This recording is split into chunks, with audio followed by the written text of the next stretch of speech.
بارے میں آپ نے کوئی ذکر نہیں کیا اور لگتا یوں ہے کہ آپ نے مطلب تینوں بندوں نے کھنڈر ستیہ ناش سوا ستیہ ناش میں پچھلے 2 مہینے سے دیکھ رہا ہوں کہ آپ کی جو سٹوری ہے اگر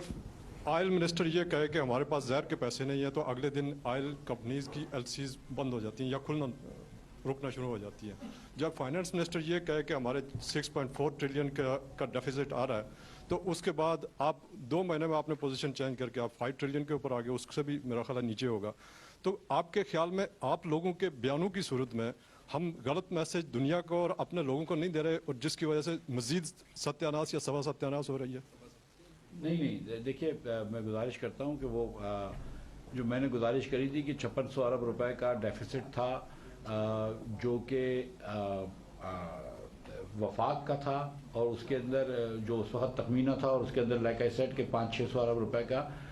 سرپلس تھا, تو 5100 روپے کا ارب تخمینہ تھا. یہ تو میں آپ سے اسی وقت گزارش کر چکا تھا اور یہی نمبرز مجھ سے شیئر کیے گئے تھے. یہی نمبرز آئی تھنک شوکت ترین صاحب سے بھی شیئر کیے گئے تھے, اور ہم نے آنے کے بعد IMF سے ہر چیز کو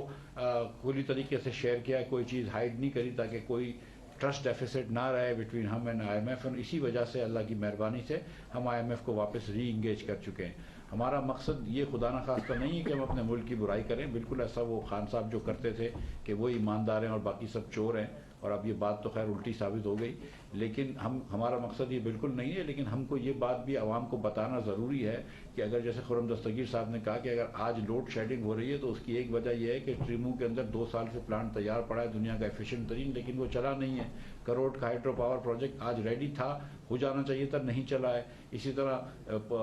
تھر کے اندر بھی ہوا ہے, کراچی میں جو لکی کا پلانٹ ہے, بہت ساری ایسی چیزیں ہوئی ہیں جو کہ ان کی غفلت کی وجہ سے نہیں چلا ہے, ان کی نااہلی کی وجہ سے نہیں چلا, اور شاید کوئی دانستہ بھی ایسی انہوں نے حرکت کی ہے, اس کا نہیں پتا مجھے, لیکن کم از کم یہ تو ضرور کہیں گے کہ ان کی نااہلی کی وجہ سے نہیں چلا. تو ایک ریکارڈ کی درست